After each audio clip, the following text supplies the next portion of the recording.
just for about the last year or so, last year and a half. But there's a gentleman up here that he's been engaged in this fight for I think over 10 years. He's been representing the Public Land Advisory Committee for a number of years and has been engaged in the effort BLM's put together for about the last 12, 14 years on this lizard issue. So Dan Duran was appointed our lizard czar last year, and he continues to serve us in that capacity. So Dan, you want to enlighten us a little bit on not only the recent fight, but really the fight that's gone on for many years. Dan Duran. Hey, good to see y'all. Man, I'll tell you, good bunch. You make up for not as many people by noise. I got some statistics. I'll try not to put y'all to sleep. To kind of put this in perspective, and also to straighten out some misinformation that's out there by some of our friends on the green side and some of the federal agencies. But Lewis mentioned small independents, and I work for one. Been in the oil field since 1980, and hell, I was old then. But understand that the independents, the small guys, the local folks in the entire country, not just New Mexico, but in the entire country, produce and drill about 90 or 95% of all the wells. We hear about big oil, but the guys that are doing the work out there is the local folks, the independents from New Mexico and Texas and all over.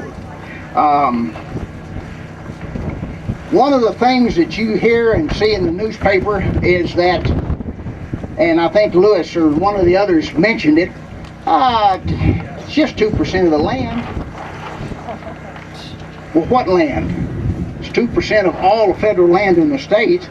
That's not much, but you know, the thing is, there's some cancer that only, 2% of the people get it. But if you're one of that 2%, it's really important. Yes, right. Yes. And I'll tell you what, it's important to us because we got 343,000 acres in Lee Eddy and Chaves County that are subject to the lizard stipulations, and if it's listed, even more stipulations. Now, that goes right down through the absolute middle of 25,000 acres, 25,000 wells producing in those three counties. Right in the middle of it.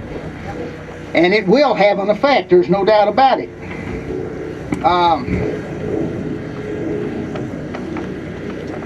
We need to see where I'm going. They say there's no real effect on operators, on oil and gas. Well, they need to get out of the office and come out to the field, because it will affect us. The guys that regulate us don't understand how it works, and they need to come find out. You better believe. He just Because flew away. Yeah. He just flew away. Well, that's even better. But the thing is that time is of the essence out there. The rigs will go somewhere else. The pulling units will go somewhere else if we're not ready for them when they're done and having a downtime. We've got to plan that, all of the operations throughout the oil field. And of course, the thing is, we're not one monolithic group. There's nothing more hard-headed, except Lewis and some ranchers, than a bunch of old independent oil field people.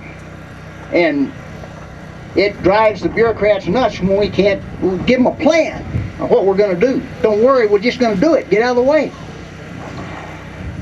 But if this listing occurs, what happens is that when we submit an application to drill a well, there has to be a consultation between BLM and U.S. Fish and Wildlife. And the state law says that they don't have to, U.S. Fish and Wildlife doesn't even have to look at that for 137 days. And then they start thinking about it. They got 180 days after that. Well, some of these, many of these have taken 2 and 3 and 4 years for the consultation to be completed. And that's going to just bring everything, new drilling, to a screeching halt. Understand that an oil and gas operator is just like the grocery store. What happens is, every day we're selling ourselves out of business unless we find more oil to put on a shelf to sell. And if we can't get applications to drill, we're not going to be able to keep in business because the banker thinks he needs a payment every month. Same thing with workovers. Workovers is something we do when your car breaks down, you know, the well breaks down and we got to go out and fix it. Well, that workover requires a rig, requires the big trucks to go out there. We're going to have to get permission. We got the same situation where it's a major federal action according to them, and therefore it's going to take time.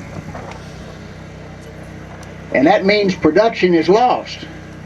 And the thing, when a well shuts down, when a well doesn't get drilled and start producing 30 days from now, 30 days from now, immediately the state loses revenue. The schools in New Mexico lose revenue. And we need to keep it going. Now, I guess maybe they don't understand counting very well in the federal government, because we've been told by BLM that they've got about actually 2.3 million acres under these conservation agreements. Well, I just told y'all the whole thing is only 343,000 acres. So we got her covered. And then they want another million from Texas.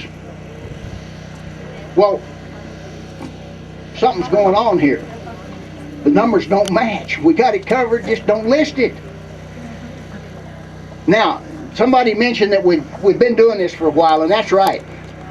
I got the first stipulation on having to move a road in a location from where the geologist said he wanted us to drill because of the lizards in 1988. We have been protecting these suckers since 1988. What more can we do? BLM has been telling us what to do and where to go since 1988. Mr. Derrick and I got to spend 3.5 years being really friendly because BLM decided we needed to have a stakeholders meeting, which included everybody in the world. We had all of the environmental organizations, we had the recreation folks, we had the oilies, we had the ranchers, we had everybody. And we spent 3.5 years. And like Dennis, we read every single study there was at that time. So we've been working on it. We already saved the world and they didn't pay any attention to us. So it's unnecessary. We don't need to list it. And what's your stake? $5.3 billion in New Mexico a year comes from down here, from oil and gas. The average job is about a $30,000 to $35,000 job that will be lost when the rigs don't run, when things don't happen. So folks, that's where we are. There's a lot at risk, and we just don't have any science or any reason or any need to risk it. We have protected it already. Thank y'all for being here. Thank you. Give a hand to our lizard czar. You can tell that Dan's been fighting this fight a long time, and you know, this is a lesson for all of us. Fighting some of these battles against federal government take endurance, and it takes a commitment, not just a short-term race, but a long-term race. And we hope that we can maybe put this thing to bed quickly, but you know, there's a chicken that's coming up on the heels of the lizard, so we still need you engaged. This time I'll call the mayor of the city of Roswell, Dale Journey, to the microphone, and he's got a scoot here in a minute, but Dale Journey. Greg, thank you very much. And thank you to each of you for being out here today. You know, this is a race, as Greg said, and this is how you run a race. It's all about awareness, it's all about information, it's about letting Washington know what works and what doesn't work. It's about making your voice be heard, and it's about grassroots efforts just like this today. So congratulations to you. I believe that the things that are being said in regards to the oil and gas, in regards to commerce in Roswell and Chaves County and in southeast New Mexico, I believe that those messages are being heard. I believe that things are happening that we are continuing to pray for, that we're continuing to hope for. We've got to continue the message, and what a great day to do it, the day that the President is here. To take advantage of that and say, Mr. President, take this message back with you. That there are things more important than an endangered list of a lizard. That there are lives that are being challenged, there are lives that are being put on hold for that. And I think that we're doing that. And I will do that myself, given the opportunity. I think I'll have a chance to say, give my respects on behalf of the city of Roswell to the President, and I will be sure that he understands the importance, given a moment, that he understands the importance of what oil and gas does and how the lizard so desperately, adversely affects production and growth and opportunities here in Roswell. I don't understand all the technicalities of oil and gas. I'm not in that business. But a lot of people that I love and a lot of people I trust, a lot of people that I have admiration for are in that business. What I do understand is that, and you guys know about me, that growth and wealth and prosperity are very important to this city and to Chaves County. But success does not come at the extinction of oil and gas. Success does not come by taking steps that they're pursuing, the EPA is pursuing at this time. So we've got to continue to work together. We've got to stand firm, we've got to stand in the gap. We've got to make our message very clear, make our voices heard, and I think that we're doing that. So congratulations for being here. Keep up the good work. Greg, thank you so much.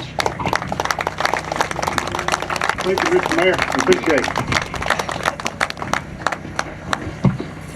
The next person to come up is, all I know is Bob from the Tea Party.